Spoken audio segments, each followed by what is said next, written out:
வணக்கம். வாங்க இன்னைக்கு மரவள்ளி கிழங்கு அல்வா எப்படி செய்யறதுன்னு பார்க்கலாங்க.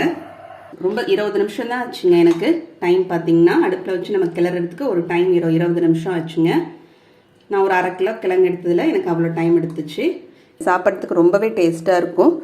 இப்போ நமக்கு இது சூடாக சாப்பிடும்போது ரொம்ப சூப்பராக இருக்குங்க. அல்வா சூடாக சாப்பிடும்போது எப்பயுமே ஒரு தனி டேஸ்ட்டு தாங்க.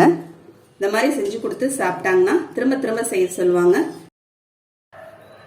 இப்போ நான் ஒரு 1/2 கிலோ அளவுக்கு மரவள்ளி கிழங்கு தோல் எடுத்துட்டு நல்லா கழுவிட்டு எடுத்து வச்சுருக்கேன். கிழங்கு எப்பயுமே நல்லா இந்த மாதிரி வெள்ளை வெள்ளைன்னு இருக்கிற மாதிரி எடுத்து வாங்கிக்கிங்க. இப்போ இந்த மாதிரி நம்ம திருவிடலாம். இந்த மாதிரி எல்லாத்தையும் திருவிக்கலாங்க. இப்போ நம்ம எல்லா கிழங்கையும் திருவி எடுத்து வச்சுட்டோங்க. இப்போ ஒரு கப் அளவுக்கு நம்ம எடுத்துக்கலாம். இப்போ திருவனதை நம்ம அப்படியே அல்வா கிளறாமல் அரைச்சிக்கிட்டோம்னா நமக்கு நல்லா அல்வா ஸ்ட்ரக்சர் நல்லா இருக்குங்க. இப்போ கிழங்கு போட்டு திருவன கிழங்கு மிக்சி ஜாரில் சேர்த்து நம்ம அரைச்சிக்கலாம். இப்போ ஒரு 1/2 கப் தண்ணி சேர்த்து அரைச்சிக்கலாங்க. இப்போ நமக்கு ஒரு 30 செகண்ட்லேயே நமக்கு மஞ்சிருங்க. இதை மாதிரி நம்ம அரைச்சி எடுத்து வச்சிட்டோம். இப்போ ஒரு பேனில் ஒரு 1/4 கப் அளவுக்கு சர்க்கரை எடுத்துக்கலாங்க. இந்த பேனில் சேர்த்துக்கலாங்க. இப்போ நமக்கு சர்க்கரை போட்டு அப்படியே மெல்ட் ஆகிட்டே வருது பாருங்க. வெறும் சர்க்கரை மட்டும். இப்போ நமக்கு சர்க்கரை அப்படியே கொஞ்சம் கொஞ்சமாக கரைஞ்சிட்டு வருது பாருங்க. இப்போ நல்லா கலந்து விட்டுக்கலாங்க. ஃப்ளேம் பார்த்தீங்கன்னா கொஞ்சம் மீடியம் ஃப்ளேம் வச்சுக்கலாம். இப்போ லோ ஃப்ளேம் ஆக்கிடலாம். இப்போ நல்லா கலந்து விட்டுக்கலாங்க. இதில் ஒரு 1/4 ஸ்பூன் அளவுக்கு நெய் சேர்த்துக்கலாம். இப்போ 2 ஸ்பூன் அளவுக்கு நம்ம தண்ணி சேர்த்துக்கலாங்க.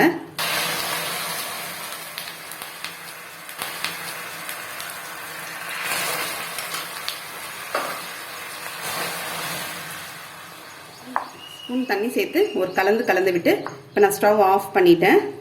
இதை அப்படியே நம்ம ஓரமாக எடுத்து வச்சிடலாங்க. இதான் நமக்கு கேரமலைஸ் சுகர் சிரப்புங்க. இப்போ ஸ்டவ்வில் ஒரு கடாய் எடுத்து வச்சுருக்கேங்க. 1 ஸ்பூன் அளவுக்கு நெய் சேர்த்துக்கலாம். இப்போ இதில் கொஞ்சமாக முந்திரி எடுத்து வச்சுருக்கேங்க. இப்போ இதில் சேர்த்துடலாம். இப்போ நெய்யில் முந்திரியை வறுத்து நம்ம ஃபஸ்ட்டு எடுத்துக்கலாங்க. முந்திரி இந்த அளவுக்கு நம்ம வறுத்தா போதுங்க, எடுத்துக்கலாம். இன்னொரு ஸ்பூன் அளவுக்கு நெய் சேர்த்துக்கலாங்க. சேர்த்துட்டு நம்ம அரைச்சி எடுத்து வச்சிருக்கோம்லங்க இந்த கிழங்க இதில் சேர்த்துடலாம்.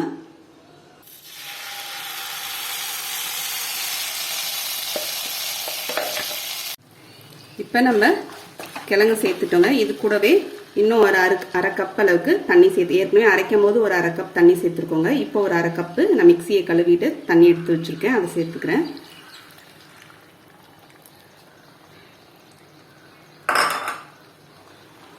சேர்த்துட்டு நல்லா கலந்து விட்டுக்கணுங்க. கீழே நமக்கு கிழங்குனாவே ஒரு ஸ்டிக்கியாக இருக்கும் நமக்கு. அதனால் நம்ம கலந்து விட்டுட்டே இருக்கணும். சேர்த்துக்கலாங்க. ஒரு 2 சிட்டிகை அளவுக்கு உப்பு சேர்த்துக்கலாங்க.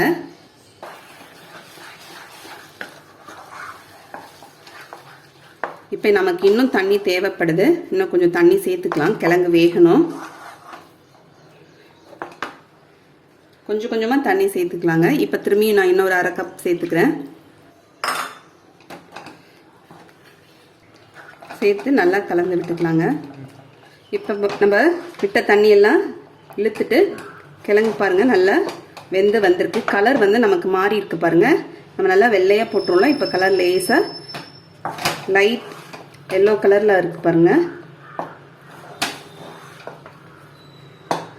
இது மாதிரி நான்ஸ்டிக் பாத்திரம் எடுத்துக்கோங்க. நான்ஸ்டிக் கடாய் வச்சுக்கிட்டோன்னா நமக்கு கீழே அடி பிடிக்காமல் இருக்கும். இந்த மாதிரி நல்லா கலந்து விட்டுக்குங்க. இப்போ 1 கப்பு நம்ம கிழங்கு எடுத்துருந்தோம்லங்க. ஏற்கனவே 1/4 கப் எடுத்து கேரமல் பண்ணிட்டோம். மீதி 3/4 கப்பு சர்க்கரையை இதில் சேர்த்துக்கலாம். சர்க்கரை சேர்த்தோன்னே நமக்கு கொஞ்சம் இலகி கொடுக்குங்க.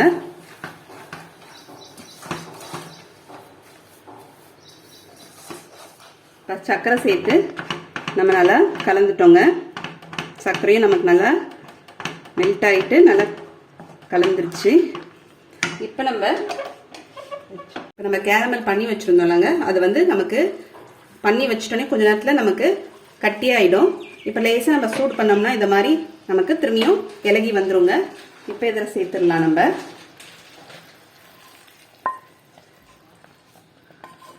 இது எதுக்கு சேர்க்குறோன்னா நமக்கு வந்து கிழங்குல வந்து நமக்கு கலர் கிடைக்காது. எந்த கலர் பவுடரும் சேர்க்காம இந்த மாதிரி சர்க்கரையை நம்ம கேரமல் பண்ணி சேர்க்கும் போது கலர் கிடைக்குங்க.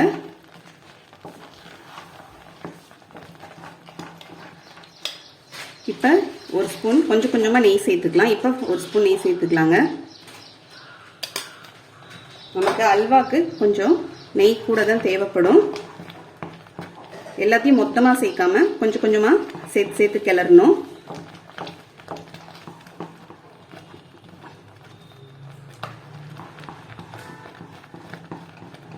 திரும்பி இன்னொரு ஸ்பூன் அளவுக்கு நெய் சேர்த்துக்கலாம். நெய் பார்த்தீங்கன்னா நம்ம கிழங்கு அளந்துக்கிறோம்லங்க, அந்த கப்பால் நமக்கு ஒரு அரை கப் அளவுக்கு நெய் அரை கப்புக்கு கொஞ்சம் கம்மியாக நெய் தேவைப்படுங்க. உங்களுக்கு நெய் இவ்வளோ நெய் வேண்டான்னு நினச்சிங்கன்னா நீங்கள் கொஞ்சமாக தேங்காய் எண்ணெய் செக்கில் ஆட்டின தேங்காய் எண்ணெய் கூட பாதி தேங்காய் எண்ணெய் பாதி நெய் கூட சேர்த்துக்குங்க, நல்லாயிருக்கும். தேங்காய் எண்ணெய் சேர்க்கும் போது நமக்கு ஃப்ளேவர் பார்த்திங்கன்னா நல்லா கேரளாவில் கிடைக்கிற மாதிரி மரவள்ளி கிழங்கு அல்வா அந்த டேஸ்ட்டில் இருக்குங்க. இந்த மாதிரி நமக்கு நல்லா சுருண்டு வரணுங்க. அதுக்கு தான் நான்ஸ்டிக் பேன் எடுத்தோம்னா நமக்கு கீழே ஒட்டாமல் நம்மளுக்கு நல்லா வரும், கண்ணாடி போல் இருக்குங்க. இப்போ திரும்பி நான் ஒரு அரை ஸ்பூன் அளவுக்கு நெய் சேர்த்துருக்கேன். இப்போ நமக்கு ஒரு அரை ஸ்பூன் அளவுக்கு ஏலக்காய் தூள் நான் சர்க்கரையில் பொடி பண்ணி வச்சுருக்கேங்க, சேர்த்துக்கலாம்.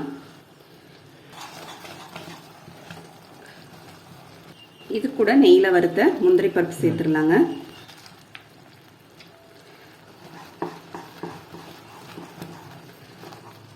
இந்த பதத்தில் நம்ம இறக்கிடலாங்க. பேனில் நல்லா நமக்கு ஒட்டாமல் எங்கேயும் ஒட்டாமல் வரணும். இப்போ நம்ம எடுத்து பாத்திரத்தில் மாற்றிக்கலாங்க. இப்போ நமக்கு மரவள்ளி கிழங்கு வச்சு ரொம்ப டேஸ்டான அல்வா ரெடி ஆயிடுச்சுங்க. சாப்பிட்றதுக்கு ரொம்பவே டேஸ்ட்டாக இருக்கும். இப்போ நமக்கு இது சூடாக சாப்பிடும்போது ரொம்ப சூப்பராக இருக்குங்க. அல்வா சூடாக சாப்பிடும்போது எப்பயுமே ஒரு தனி டேஸ்ட்டு தாங்க. நீங்களும் இதை மாதிரி செஞ்சு பாருங்கள். செஞ்சு பார்த்துட்டு எப்படின்னு கமெண்ட் பண்ணுங்கள். உங்களுக்கு இந்த வீடியோ பிடிச்சிருந்தா லைக் பண்ணுங்கள், ஷேர் பண்ணுங்கள், சப்ஸ்கிரைப் பண்ணுங்கள். அடுத்த வீடியோவில் பார்க்கலாம். தேங்க்யூ.